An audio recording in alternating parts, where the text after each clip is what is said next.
जी welcome back. हाँ हमारी बात हो रही थी कि हम आते हैं फैशन वीक की तरफ, तो मुझे लगता नहीं कि हमारे मुल्क में फैशन वीक थोक के हिसाब से होने लग गए, लेकिन बायर्स नहीं आते। बायर्स देखो, फैशन वीक खबर जहाँ तक ताल्लुक है, तो if you see the other countries, India fashion week देख लो, पेरिस फैशन वीक देख लो, उनको होते हुए 50 साल हो गए हैं। इंडिया को 15-20 साल हो चुके हैं।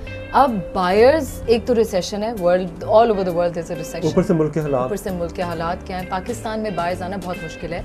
हैविंग सेड दैट, PFDC में एवरी फैशन वीक फायदा किसका होता है? There have been many buyers. I mean, हम लोग इंटरनेशनली काफ़ी जर्नलिस्ट को और बायर्स को हमने अट्रैक्ट किया है।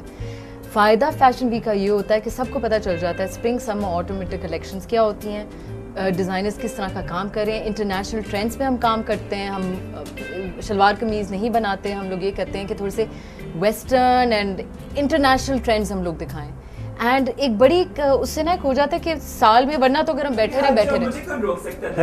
ये कौन है? हेलो ये कौन है भाई? How are you? हाँ वैसे तो मैं बहुत डरता हूँ। हाँ मैं बैठ जाऊँ। हाँ मुझसे डरते हैं? अच्छा फिर भी बाज नहीं आते। सुने, हेलो, आप कोई फेमस मतलब आर यू सेलिब्रिटी?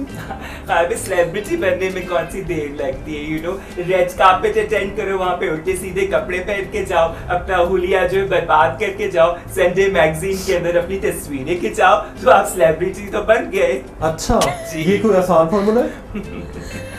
बहुत आसान फॉर्मूला है। हाँ भाई देखें, साफ सी बात है, मतलब आजकल इंसान बेशक डिजाइनर हो ना हो, सेलिब्रिटी जरूर होना चाहिए। अच्छा तो आप इस घुसे ताकि आपका नाम बन जाए? बदनाम ना हो गए तो क्या नाम ना होगा? आप बदनाम भी हैं क्या? खैर कोई बात नहीं। एनीवे अगला सवाल। नहीं आप फेमस हैं, नोटोरियस हैं? मैं फेमस हूँ, और अगर नोटोरियस हूँ तो उसमें। अच्छा आपका हुलिया कुछ अजीब सा है। आप कौन से मतलब जेंडर को कैटर करते हैं? मैं वैसे तो मेल डिजाइनिंग करता हूँ, बिकॉज मेल्स को मेल से बेहतर कौन जानता है। आई मीन मेल डिजाइनिंग को, और मतलब उससे काफ़ी सारी चीज़ें इंस्पिरेशंस मिलती हैं। जैसे मतलब अब मैंने कपड़े पहने, मेरी इंस्पिरेशंस कुछ और होती है, मेरे ड्रीम्स होते हैं, यू नो। अच्छा तो आपने अपनी पर्सनल लाइफ को इसमें मिक्स क्यों कर दिया प्रोफेशन में? पर्सनल लाइफ को मैंने बिल्कुल मिक्स नहीं किया। मेरे जहन में जो भी आइडियाज आ जाते हैं, जैसे अब एक थीम है, मुझे बड़े बड़े ड्रेप्स पसंद है। अब लोग समझते हैं शायद मैं कब्रिस्तान को फॉलो करता हूँ, जैसे मैं कोई कफन ओढ़ के आ जाता है तो मुर्दे माइंड कर जाते हैं, तो ड्रेप्स होते हुए एक स्टाइल है। अब मैं मतलब मेरी थीम है सर्कस, मतलब सर्कस पे चले, रस्सी पे चलने वाली हर चीज मुझे इंस्पायर करती है, यू नो, इस तरह की चीजें जो मुझे बहुत ज्यादा। तो आप इतना जो हाई फैशन करते हैं वो कुछ अजीबोगरीब सा नहीं होता? मतलब वो दुनिया में कोई भी नहीं करता। दुनिया में हर चीज काफी अजीबो गरीब होती है, वापस छोड़ दें इन चीजों को, क्योंकि मतलब देखें अगर अजीबो गरीब नहीं होगी तो हमें लोग नेट जियो पे कैसे चलाएंगे ना।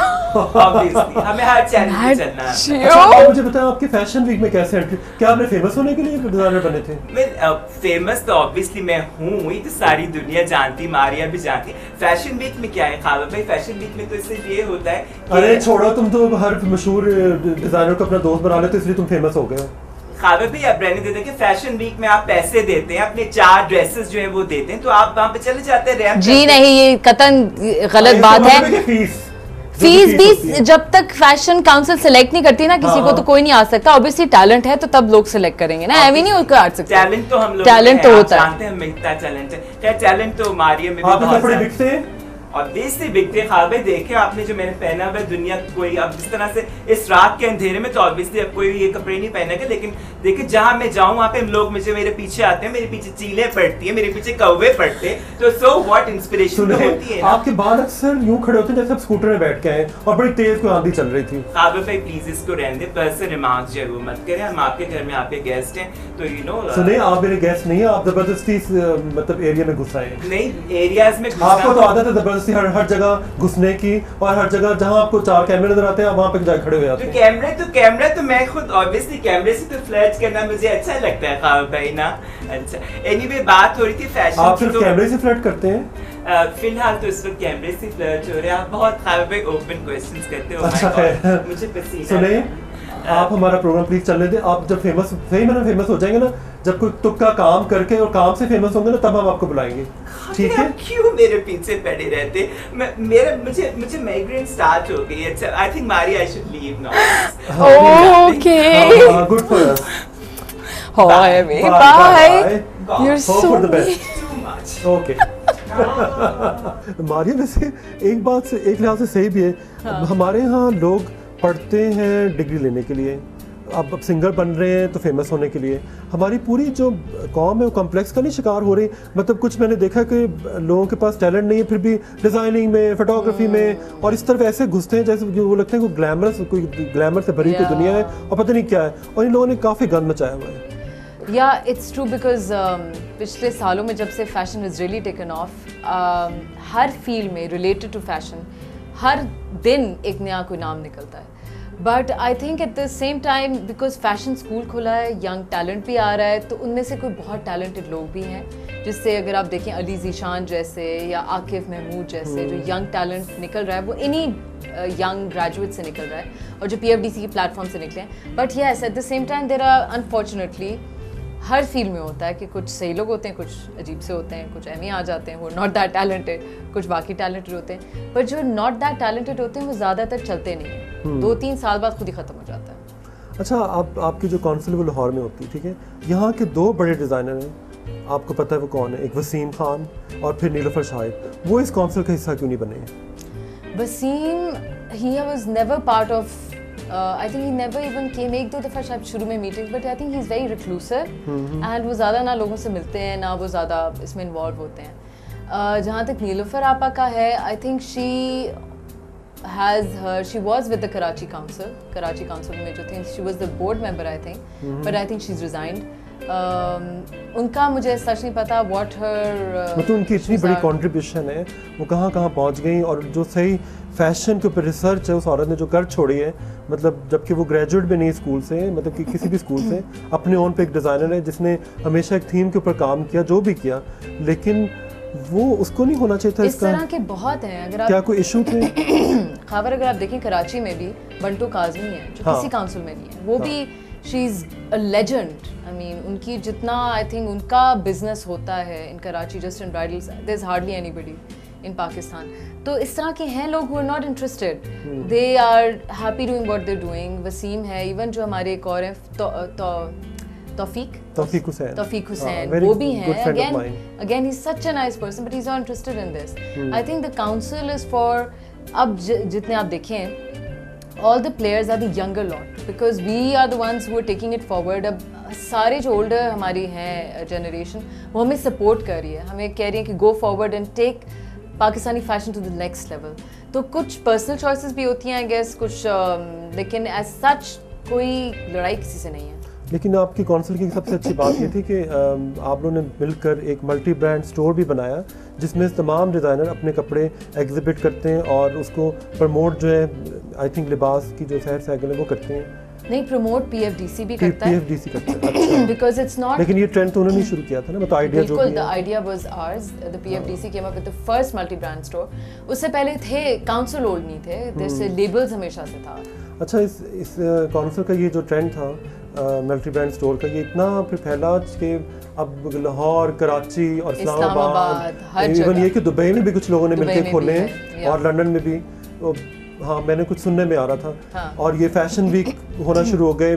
मैं हैरान हूँ इस कौम के ऊपर कि मतलब एक तरफ बम के धमाके हो रहे हैं, एक तरफ सैलाब आ रहा है, डेंगू आ रहा है, महंगाई बढ़ रही है, सब कुछ हो रहा है, लेकिन ये लोग इस तरह कोई मिशन की तरह लगे हुए हैं, और which is a very good thing. I think मेरे लिए तो बहुत बड़ी इंकरेजिंग बात है कि हम लोग खुद फैशन इंडस्ट्री से और हम लोग चाहते हैं कि इस तरह की हैपनिंग हो। कितने लोगों को काम मिल जाता है, यू नो, कितने काम भी मिल जाता है। At the end of the day हमारी, अगर इसी हम डिप्रेशन में चले जाएं कि हमारे मुल्क का क्या हाल है और हम लोग सारे बैठ जाएं, हाँ। तो फिर हमारा मुल्क बिल्कुल ख़त्म हो जाएगा। इस तरह की, this is just one aspect. अगर हम लोग फैशन में कुछ कर रहे हैं, ये इंडस्ट्री ग्रो कर रही है, अगर आप देखें इवन लॉन की इंडस्ट्री कितनी एक्सप्लोड की है, it's a very positive thing for Pakistan की हमारी रिटेल स्ट्रेंथ हो रही है। हम लोग फिर इस लेवल की रिटेल हमारी आउटलेट्स बन जाएंगी कि हम लोग इंटरनेशनल लेवल पे जा सकते हैं। तो एक तरफ तो कहा जा रहा है कि धड़ाधड़ जो पाकिस्तान की जो टेक्सटाइल है, जो फैसलाबाद में इधर उधर वो बिजली ना होने, गैस ना होने की वजह से बंद हो रही है। फिर एक तरफ मैं देख रहा हूँ चारों तरफ जिसको देखो लॉन निकाल रहा है। खबर, मैं तो फैसलाबाद में काम करती हूँ, वहाँ पर मैं प्रिंटिंग करवाती हूँ, एंड मैं जब जाती हूँ मुझे लिटरली धचका लगता है कि एवरी टाइम आई हेयर कि 2 और फैक्ट्रीज बंद हो रही हैं, 4 और फैक्ट्रीज बंद हो रही हैं, इतने लोग जो हैं स्ट्रीट्स में आ रहे हैं। मैं ये कहती हूँ कि बिकॉज वहाँ पर इमेजिन कि हमारी इंडस्ट्री से गैस और पानी और बिजली ख़त्म करके तो हम लोग आई डोंट नो क्या करना चाह रहे हैं। हमारी वो इंडस्ट्री बाहर है कि इस गवर्नमेंट ने नारा लगाया था रोटी कपड़ा और मकान, और यही छीनने के दर पे जी, और यही इस आप देख लें पिछले 4-5 साल में सिस्टमैटिकली हमारी इंडस्ट्री एक के बाद दूसरी कोलैप्स हो रही है, हमारा ख़त्म हो गया सब कुछ। फैसलाबाद जाते मुझे डिप्रेशन होती है। वो मेरे जो अपने प्रिंटर्स हैं वहाँ पर यासिर अब्दुल टेक्सटाइल्स, वो वाले कह रहे हैं जी हम लोग सऊदी अरब में प्लांट सेट कर रहे हैं, वहाँ पर इतने मलेशिया में श्रीलंका जा रहे हैं लोग, पूरे उठ के इमेजिन कि इंडस्ट्री उठा के वो अरबों रुपए बाहर इन्वेस्टमेंट करें कि पाकिस्तान में वो कोई होप ही नहीं उनको दे रहा। ये हमारी मुल्क की परफॉर्मेंस है, ये हमारी गवर्नमेंट की परफॉर्मेंस है, और हम लोग बैठे हुए कुछ नहीं कर रहे, सारे देखते जा रहे हैं। That's it, unfortunately. नहीं, लेकिन मसला ये कि फिर भी आप देखें कि पिछले 3-4 सालों से लॉन ही लॉन हर तरफ हो रही है। हाँ, ये जो लॉन की एक्सप्लोजन, अगर ये गैस नहीं बिजली नहीं तो फिर ये तूफान कहाँ से खड़ा होगा? मैं बताऊँ किस तरह, ये आपको मैं सीक्रेट बताऊँ। हाँ प्लीज बताओ। ये जो लॉन का सही एक्सप्लोजन हुई ना, सारी जो बिग कंपनीज थी जो पाकिस्तान की टेक्सटाइल कंपनीज जो बाहर एक्सपोर्ट करती थी, चाहे वो नेटवेयर करें, चाहे वो बेड लिनन करें, चाहे वो कॉटन रॉ फॉर्म में वो भेजती थी बाहर, उनकी सारी एक्सपोर्ट्स खत्म हो गई हैं बिकॉज हम कंपेटिटिव रेट्स में दे ही नहीं सक रहे बाहर, बिकॉज हमारे पास वो सारे लोकल मार्केट में इन्वेस्ट करना शुरू कर रहे हैं। और कुछ बहुत बड़े नेम्स हैं जिनको बहुत नुकसान भी हुए हैं इस दफ़ा, बिकॉज कितनी बड़ी मार्केट है कि हम लोग 50 लॉन के तो नहीं पहन सकते ना जोड़े पर सीजन। तो इसीलिए अनफॉर्चुनेटली कि सारे लोग कोशिश कर रहे हैं, I don't blame them, everybody is trying कि हमारी लोकल मार्केट में स्ट्रेंथ एकदम से इतनी बड़ी है रिटेल की, वो कह रहे हैं जी इसमें आ जाओ सारे, जस्ट जंपिंग इन, को कोई नहीं पता कि जी एक औरत एक सीजन में कितने लॉन के जोड़े पहन। अच्छा वानिया, हम लोग अब जल्दी से जरा एक जंप लेते हैं और ब्रेक की तरफ चलते हैं। श्योर जी, ब्रेक के बाद मिलते हैं। दोस्ती में तुम्हारी बेतहाशा होती, मोहब्बत भी हुई? Of course. अच्छा, मोहब्बत तो जितनी मैं इमोशनल हूँ, जितनी वो पहली शादी मोहब्बत नहीं चलती या बेवकूफ़ी या उम्र? नहीं, मोहब्बत एंड उम्र।